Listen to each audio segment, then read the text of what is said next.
ایک عیسائی مصنف ہے جس کا نام مائیکل ہارٹ. اس نے ایک کتاب لکھا دنیا کے 100 بڑے آدمی. دیکھیں آدمی عیسائی ہے, کتاب لکھا 100 بڑے آدمی. اس کتاب میں سب سے پہلی ذات گرامی, ذات مطہرہ جن کی بیان کی گئی وہ محمد رسول اللہ صلی اللہ علیہ وسلم کی ذات ہے. سب سے, حالانکہ تھا عیسائی, چاہتا تو کہہ سکتا تھا کہ بھائی عیسیٰ علیہ السلام پہلے ہیں, کہا کہ نہیں, محمد رسول اللہ صلی اللہ علیہ وسلم. اس سے لوگوں نے پوچھا تم تو عیسائی ہو لیکن تم نے محمد صلی اللہ علیہ وسلم کو نمبر 1 پر کیوں رکھا؟ کہا کہ میں جو مطالعہ کر رہا تھا اس ذات گرامی کے علاوہ کسی کو بھی انسانیت میں مکمل نہیں پایا, اسی لیے یہ نمبر 1. کہاں تک چلے آپ احادیث اٹھائیں, اللہ کے نبی صلی اللہ علیہ وسلم کی سنتیں, حدیث کی کتابوں کو اٹھائیں, کتنے پہلوؤں کو آپ کی کیا گیا. کیا چاہیے؟ ایمان مل جائے گا, عبادات پوری تفصیلات مل جائیں گی, معاملات پوری تفصیلات مل جائیں گی. اگر کوئی وکیل ہو وکالت کرنا چاہتا ہے نبی صلی اللہ علیہ وسلم کی کتاب الوکالہ پڑھ لے, بہترین وکیل بن جائے گا. کوئی اچھا تاجر بننا چاہتا ہے کتاب البیوع پڑھ لے, بن جائے گا. اگر کوئی انسان اچھا لیڈر بننا چاہتا ہے کتاب الامارات پڑھ لے, بہترین لیڈر بن جائے گا. کیا چاہیے ہمارے نبی کی زندگی سے؟ کیا چاہیے کونین کے تاجدار کی زندگی سے؟ کوئی گوشہ غیر واضح نہیں ہے, ہر گوشے کو اللہ تبارک و تعالیٰ نے, حتیٰ کہ اللہ اکبر, بعض یہودی مسلمانوں کو تانا دیا کرتے تھے, تمہارا نبی کیسا عجیب و غریب نبی ہے, استنجا کی بھی آداب سکھاتا ہے. ایسا بھی کوئی نبی ہوگا جو استنجا طہارت کے بھی آداب سکھائے؟ تنزن یہودی یہ بات کیا کرتے تھے, تمہارا نبی ہے استنجا کی بات سکھاتا ہے, یعنی حفاظت. صحابہ کرام رضوان اللہ علیہ فرماتے عقل کے گاڑو, میرے نبی صرف طہارت کا طریقہ نہیں سکھاتے, اپنی بیوی کے ساتھ کس طریقے سے رہنا ہے وہ بھی میرا کونین کے تاجدار نے سکھا دیا ہے. تو بتاؤ کوئی, ہے تو بتاؤ کوئی نہیں. اللہ کے نبی صلی اللہ علیہ وسلم کی ذات, اسی لیے اللہ نے کیا فرمایا, وَمَا أَرْسَلْنَاكَ إِلَّا رَحْمَةً لِلْعَالَمِينَ, ہم نے آپ کو دونوں جہانوں کے لیے رحمت بنا کر بھیجا ہے. اللہ کے پیارے حبیب محمد رسول اللہ صلی اللہ علیہ وسلم کی بعثت سے پہلے اہل عرب کے کیا حالات تھے؟ کون سا ایسا جرم تھا جو اہل عرب میں نہیں پایا جاتا تھا؟ قتل و غارت گری ان کی تہذیب کا حصہ تھی, شراب نوشی ان کی گھٹی میں تھی, لڑکیوں کو قتل کرنا ان کی عادت تھی, عورتوں کو محفلوں کی زینت سمجھنا ان کا فکرہ تھا. سردار پوری قوم کو غلام بنا کر رکھ چکے تھے, ہر برائیاں اس قوم کے اندر تھی, ہر برائیاں اس کے اندر تھی, ہر برائیاں اس قوم میں تھی. دیکھیں ہمارے نبی کیسے رحمت والے نبی ہیں. جب آپ کی بعثت ہوئی اور آپ نے نبوت کا اعلان کیا اور اللہ تبارک و تعالیٰ کے احکام کو اللہ کے بندوں تک پہنچا دیا تو اہل عرب اچھمبے میں پڑ گئے کہ ایسی تعلیمات آج تک ہم نے نہیں دیکھا, نہیں سنا تھا.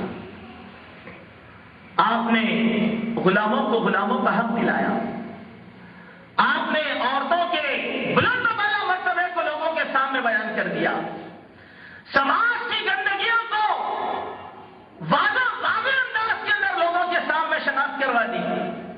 اسی لیے آپ دیکھیں گے ایک آدمی کی،، تاجدار مدینہ حبیب مصطفیٰ صلی اللہ علیہ وسلم کی خدمت میں حاضر ہوا. کیا کہا؟ اے محمد، میں نے تمہارا بہت چرچا سنا ہے. میں ایک مجرم صفت کا انسان ہوں، شراب پیتا ہوں، زنا کرتا ہوں، قتل کرتا ہوں، ہر قسم کی خباثتیں میرے پاس ہیں. کیا تم مجھ کو ان برائیوں سے دور کر سکتے ہو؟ دیکھیے آپ صلی اللہ علیہ وسلم رحمۃ للعالمین کس پیارے اسلوب میں اس آدمی کو سمجھایا. کہا کہ دیکھ شخص، آج تم مجھ سے وعدہ کر لے کہ جب جب تیری ملاقات میرے ساتھ ہوگی تو تم میرے سامنے جھوٹ نہیں بولے گا. کیا وعدہ کرتا ہے؟ حل تواعدنی الا ترک الکذب، کیا تم مجھ سے وعدہ کرتا ہے کہ تم میرے سامنے آئے گا تو جھوٹ نہیں بولے گا؟ کہا ٹھیک ہے چلو جھوٹ نہیں بولوں گا. اپنی قوم میں گیا اور جا کر اللہ کے نبی صلی اللہ علیہ وسلم کا استحضاء کیا. بولے کہ کیسے آدمی کی تعریف کر رہے ہو تم؟ بولے میں کہتا ہوں کہ میں مجرم ہوں، وہ کہتا ہے کہ جھوٹ مت بولو. میں کہتا ہوں شرابی ہوں، وہ کہتا ہے جھوٹ مت بولو. آخر بیماری ہے کہ علاج کیسے ہو رہا ہے؟ لوگوں نے کہا کہ ٹھیک ہے ایسا معلوم ہوگا. ایک رات وہ آدمی زنا کرنے کی نیت سے نکلا. اس کو یاد آیا کل میں محمد صلی اللہ علیہ وسلم کے پاس جاؤں گا اور وہ مجھ سے پوچھیں گے کہ میں نے دن کیسے گزارا تو میں کیا جواب دوں، کیونکہ میں نے وعدہ کیا جھوٹ چھوڑنے کا. اگر یہ کام کر لوں تو محمد کے سامنے جھوٹ نہیں بول سکتا. زنا سے بات آ گیا، شراب پینے گیا، اللہ کے نبی صلی اللہ علیہ وسلم کا وعدہ یاد آ گیا، شراب سے دور ہو گیا. ہر جرم میں یہی حالت. کچھ دن بعد اللہ کے نبی صلی اللہ علیہ وسلم کی خدمت میں حاضر ہوا تو آپ نے پوچھنا کہ کیا ہے بھائی، کیسے گزار رہے ہو زندگی؟ کہا کہ کیا کہوں، یہ معاملات میرے ساتھ ہو گئے. جب سے آپ سے ملا آپ تو غیبے میں دیوانہ ہو گیا. بس آپ کی طرح صداقت والا نبی کوئی نہیں ہو سکتا. دیکھیے آپ، یہ ہے رحمت للعالمین، یہ طریقہ ہے، یہ اسلوب ہے، یہ انداز ہے کہ ایک آدمی اللہ والا بن گیا چھوٹی سے وعدے سے. اللہ کے نبی نے ایسی شفقت لوگوں کے ساتھ کی. ایک آدمی آیا، آ کر کہنے لگا کہ محمد میں ہر برائی کو چھوڑ دوں گا لیکن زنا کے بغیر زندگی نہیں گزار سکتا. آپ مجھے زنا کی ایک چھوٹ دے دیجیے بس. آپ صلی اللہ علیہ وسلم اس پر غصہ ہونے کے بجائے شفقت کے ساتھ اپنے قریب بٹھا کر پوچھے کہ دیکھ شخص ایک بات بتلا، اگر کوئی آدمی تیری ماں کے ساتھ زنا کرے گا تو کیا کرے گا؟ کہا میں تو اس کو قتل کر دوں گا. کہا کہ کوئی تیری بیوی کے ساتھ زنا کرے تو کیا ہوگا؟ اپے سے باہر آیا، اٹھ کے کھڑا ہو گیا، تلوار نکال لی. کہا کہ جینے کا کھینچ لوں گا. کہا کہ ٹھیک بھائی. پھر بٹھایا، ٹھنڈا کیا. دیکھ بھیا، تو بھی جس کے ساتھ زنا کرے گا وہ بھی تو کسی کی ماں ہے، وہ بھی تو کسی کی بیٹی ہے، وہ بھی کسی کی بیوی ہے، وہ بھی کسی کی بہن ہے. کہ وہ کچھ کو چھوڑ دے گا؟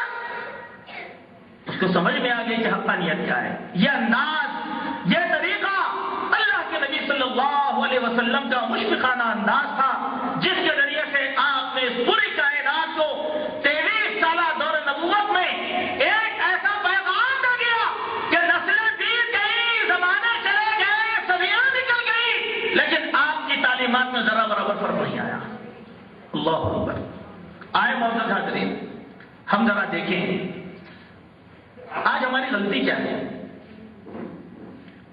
آج ہم دعوے کے مسلمان ہو گئے لیکن آج تک غیر مسلموں کو اللہ کے نبی صلی اللہ علیہ وسلم کی ذات مطہرہ کے بارے میں آگاہی نہیں دلوائی.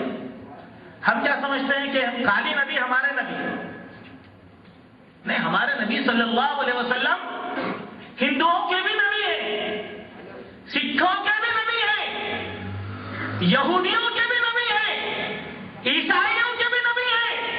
روح زمین پر جتنے مذاہب پائے جاتے ہیں سارے مذاہب کے نبی محمد رسول اللہ صلی اللہ علیہ وسلم ہیں.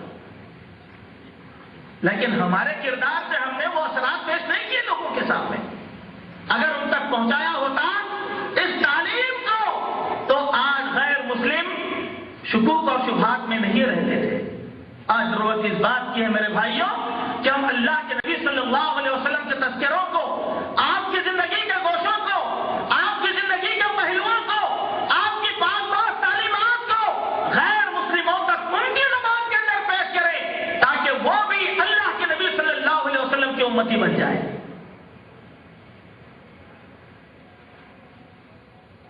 آپ صلی اللہ علیہ وسلم رحمت للعالمین ہیں۔ کیسے کیسے رحمت؟ میں سماج کے چند گوشوں کا تذکرہ آپ کے سامنے کروں گا، اس سے اور باتیں واضح ہوں گی کہ اللہ کے نبی صلی اللہ علیہ وسلم نے سماج والوں کے ساتھ کتنا مشفقانہ طریقہ اختیار کیا تھا۔ یتیم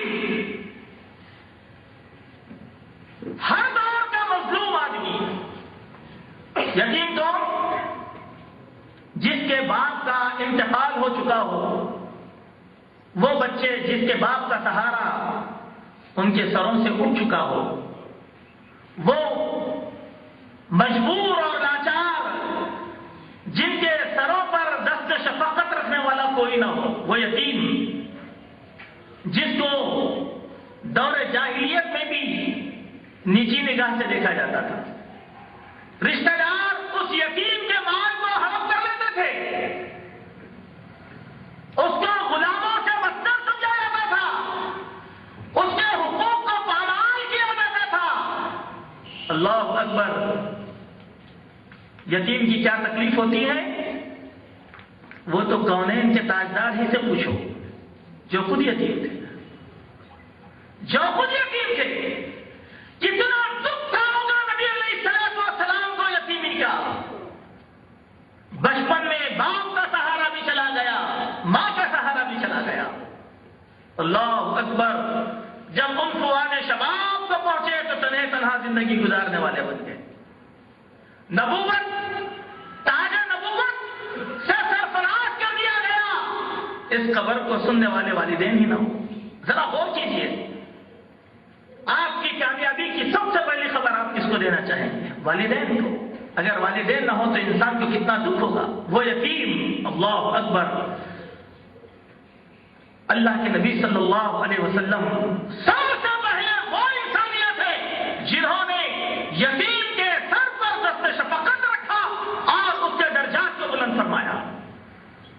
ورنہ لوگ یتیم کو گری ہوئی نظروں سے دیکھنا شروع کر دیے تھے۔ آپ صلی اللہ علیہ وسلم نے فرمایا، انا وکافل الیتیم فی الجنۃ ہکذا، ان دونوں انگلیوں کو جوڑ کر بیان کیا۔ اے لوگوں سنو، یتیم سماج کا کمزور طبقہ نہیں ہوتا، یتیم مظلومیت کی زندگی نہیں گزار سکتا۔ تم میں کا کوئی بھی انسان اگر ایک یتیم کو سہارا دے دے، وہ یتیم کو سہارا دینے والا اور میں جنت میں اس طریقے سے رہیں گے۔ کتنی بڑی تعلیم ہے دیکھیے آپ۔ اس سے پہلے کس نے دیا تھا تعلیم؟ بڑے بڑے لوگ ضرور تھے، ابو جہل بھی بڑا تھا، ابو لہب بھی بڑا تھا، ولید بن مغیرہ بھی، نذر بن حاجر بھی، عتبہ بھی، شیبہ بھی، بڑے بڑے سردار تھے، لیکن کسی کی مجال نہیں کہ ایک یتیم کو اپنے بازو بٹھا لے۔ سب سے پہلی تعلیم اللہ کے نبی علیہ السلام نے دیا کہ یتیم، اللہ اکبر، یتیم کو سہارا دے دو اور جنت میں میرے ساتھ رہ جاؤ۔ کتنا بڑا درجہ ہے دیکھیے، یہ کتنی بڑی شفقت ہے، یہ کتنی بڑی رحمت ہے، یہ کتنی بڑی محبت ہے سماج کے اس کمزور کے ساتھ۔ ابن ماجہ کی ایک حدیث، اللہ کے نبی صلی اللہ علیہ وسلم نے اس انداز میں یتیم کے درجات کو بلند کیا، خیر بیت فی المسلمین بیت فیہ یتیم یحسن الیہ وشر بیت فی المسلمین بیت فیہ یتیم یساء الیہ۔ سب سے بہترین گھر وہ گھر ہے، سب سے بہترین گھر وہ گھر ہے جس گھر میں یتیم عزت کے ساتھ پرورش پا رہا ہو، اور سب سے بدترین وہ گھر ہے جس میں یتیم ہو لیکن ذلت کی زندگی گزار رہا ہو۔ اللہ اکبر! یتیم کے درجے کو کتنا بڑھایا۔ ایک یتیم کی وجہ سے ہمارا گھر خیر بن گیا، اور خیر کے معنی کیا ہے؟ قرآن مجید میں اللہ سبحانہ و تعالیٰ نے قریب 350 مرتبہ لفظ خیر کو دہرایا نہیں ہوتا بھلائی کے واسطے. اس کے معنی کیا